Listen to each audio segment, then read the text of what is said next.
வணக்கம் நேயர்களே. ஸ்ரீ தர்மசாஸ்தா ஜோதிட நிலையத்தின் சார்பாக உங்கள் அனைவருக்கும் வணக்கத்தையும் நல்வாழ்த்துக்களையும் தெரிவித்துக் கொள்கிறேன்.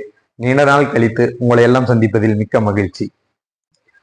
நம்மளுடைய முந்தைய பதிவுகள்ல வானவியலும் வேத ஜோதிடமும் எனும் தலைப்புகள்ல நாம பூமியிலிருந்து எப்படி கிரகங்களை பார்க்கிறோமோ அதன் அடிப்படையில தான் வேத ஜோதிட விதிகளும் வேத ஜோதிடமும் கட்டமைக்கப்பட்டிருக்கிறது என்பதை தெளிவா பார்த்தோம். அதன் தொடர்ச்சியாக இன்று வானவியலும் வேத ஜோதிடமும் பகுதி 3 என்னும் அமைப்புல கிரக பார்வைகளை பற்றி தெளிவா இன்னைக்கு பேச இருக்கிறோம். வேத ஜோதிடத்துல உள்ள 9 நவகிரகங்களில் 5 பஞ்சபூத கிரகங்கள் புதன், சுக்கிரன், செவ்வாய், குரு, சனி. இதுகளை பற்றி நம்ம தெளிவா தெரிஞ்சுக்கணும். அதற்கு பின்புதான் நம்ம கிரக பார்வைகளை பற்றி தெளிவா புரிந்து கொள்ள முடியும்.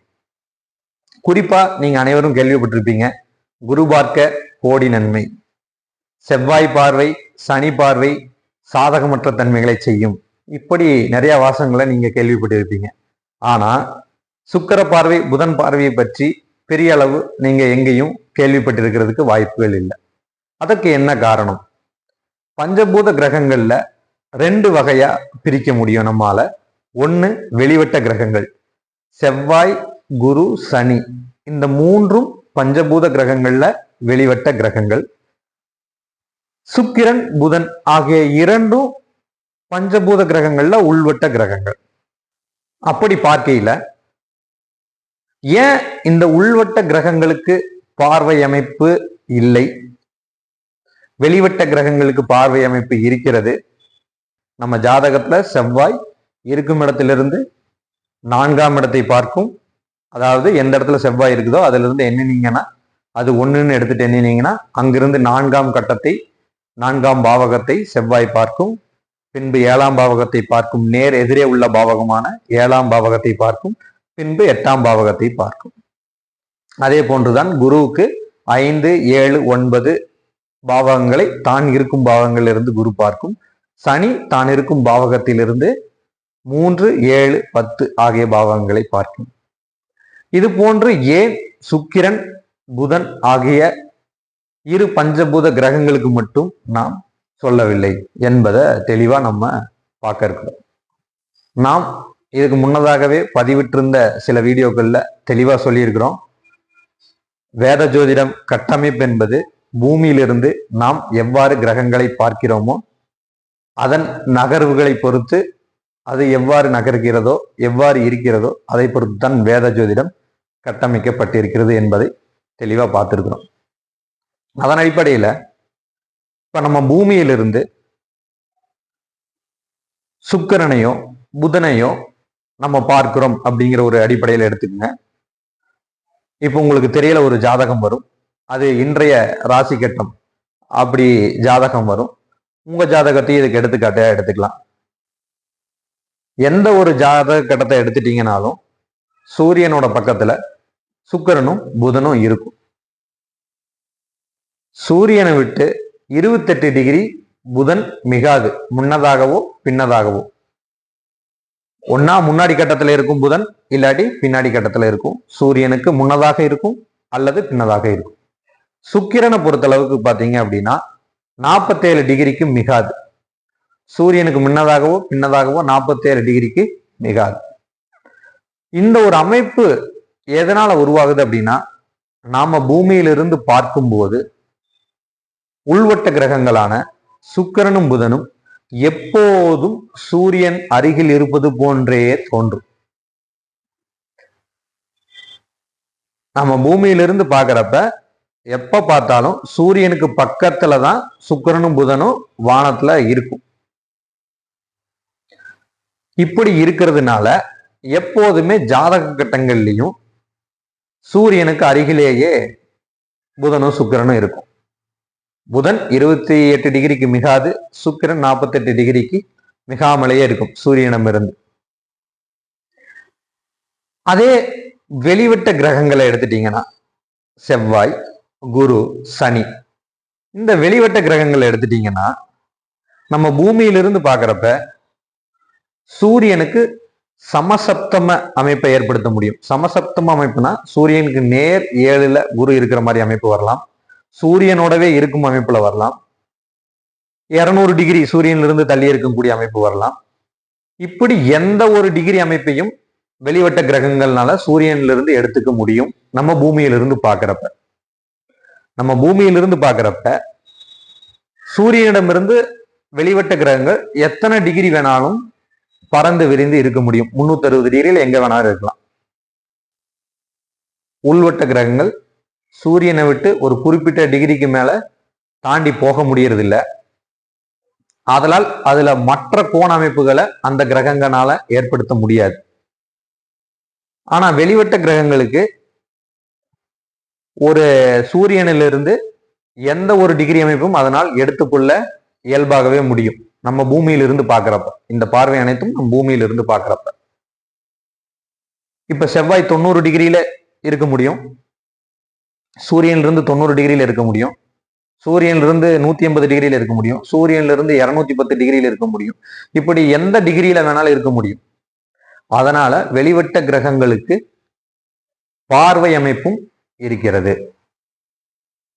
பார்வை அமைப்பு வெளிவட்ட கிரகங்களுக்கு வெவ்வேறு கோணங்களில் சூரியனிடமிருந்து அந்த கிரகங்கள் வெவ்வேறு கோண அமைப்பை பெற முடியும். அதாவது ஒரு கேந்திரத்தில் இருக்க முடியும். கேந்திரம் என்பது 90 டிகிரி கேந்திரத்தில் இருக்க முடியும். சூரியனிலிருந்து 90 டிகிரி கேந்திரத்தில் இருக்க முடியும். 120 டிகிரி கோணத்தில் இருக்க முடியும்.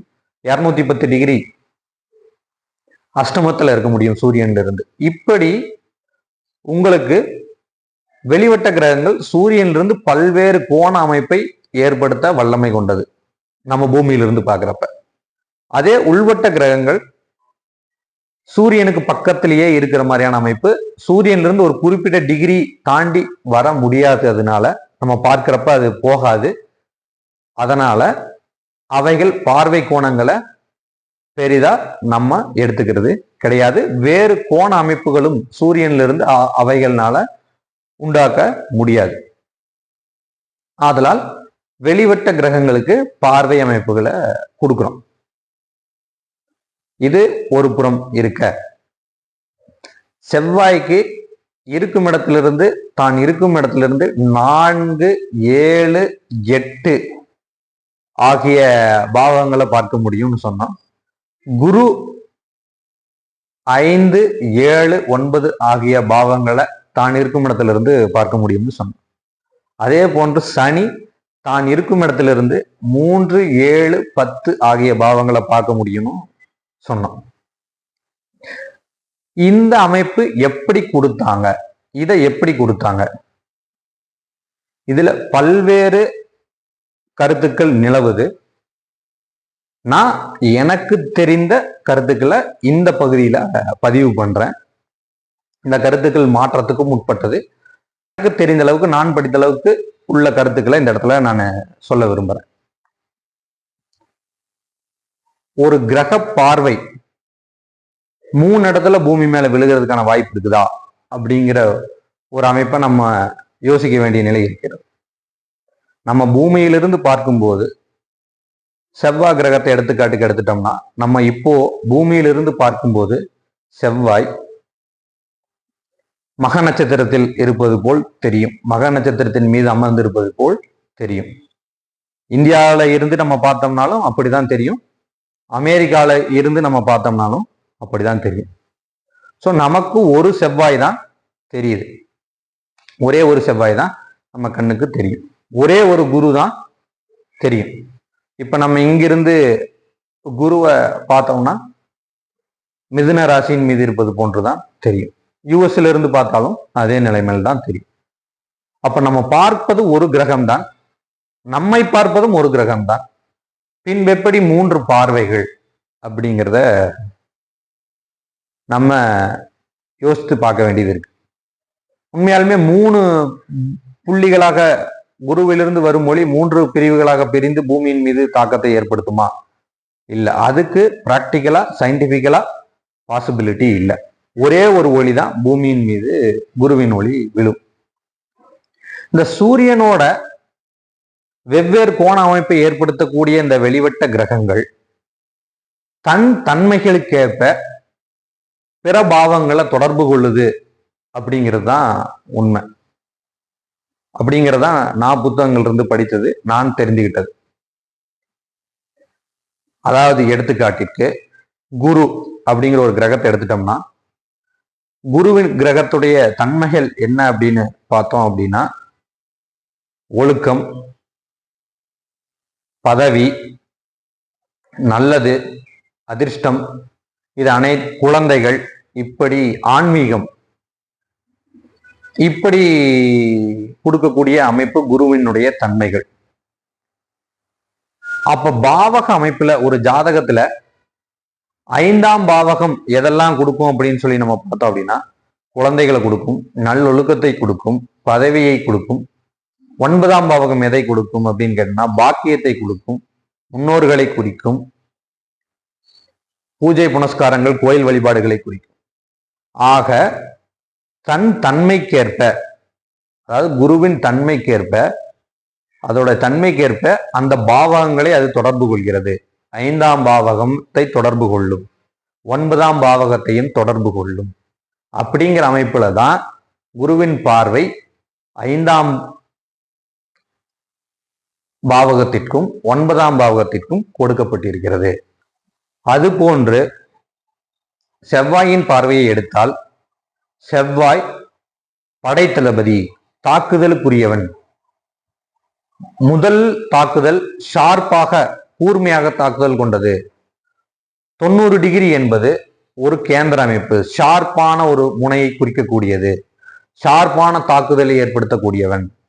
அதனால் 4ஆம் பாவகத்தை அவன் இயக்கக்கூடியவன்.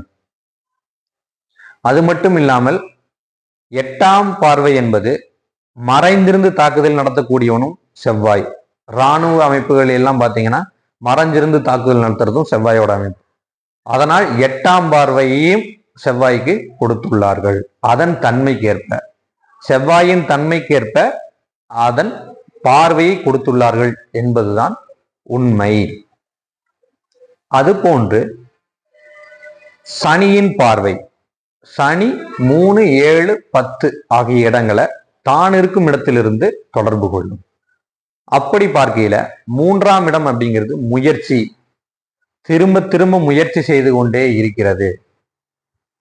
சனியின் தன்மை தொடர்ந்து தொடர்ந்து மெதுவாக முயற்சி செய்து கொண்டே இருப்பதும் சனியின் தன்மை. அதனால் 3ஆம் பாவகத்தை சனி பார்வை அமைப்பில் தொடர்பு கொள்கிறது. 3ஆம் பார்வை அமைப்பை சனியின் காரகத்துவத்திற்கேற்ப கொடுக்கப்படுகிறது. 10ஆம் பார்வை சனி தொழில் அமைப்புகளை, தொழில் விஷயங்களை விருத்தி செய்யக்கூடியவர், கர்ம பாவகத்திற்கு உரியவர், மக்கள் பணியை செய்யக்கூடியவர். ஆதலால் 10ஆம் பாவகத்தை சனி தொடர்பு கொள்கிறது. வெளிவட்ட கிரகங்களுக்கு எப்படி பார்வை அமைப்பை கொடுத்துள்ளார்கள் என்றால், அந்த கிரகத்தின் தன்மைகளுக்கு ஏற்பவாறு இந்தந்த பாவகங்களை தொடர்பு கொள்வார்கள் என்பதன் அடிப்படையில் தான் கொடுத்துள்ளார்கள் என்பது எனது புரிதல். ஆகவே வெளிவட்ட கிரகங்களுக்கு தன் தன்மைக்கு ஏற்ப பார்வை அமைப்புகளை ஒதுக்கியுள்ளார்கள் என்பது தெரிய வருகிறது. உள்வட்ட கிரகங்களான சுக்கிரன், புதன் ஆகியவற்றிற்கு சூரியனிடமிருந்து வெவ்வேறு கோண அமைப்புகளை பெற இயலாது என்பதால் அவைகளுக்கு பார்வை அமைப்பு இல்லை என்பதும் நமக்கு தெளிவாக புரிகிறது. மீண்டும் ஒரு நல்ல ஜோதிட பதிவில் உங்களை சந்திக்கும் வரை உங்களிடமிருந்து விடைபெற்றுக் கொள்வது ஸ்ரீ தர்மசாஸ்தா ஜோதிட நிலையத்தின் சார்பாக பூபாலன். நன்றி, வணக்கம்.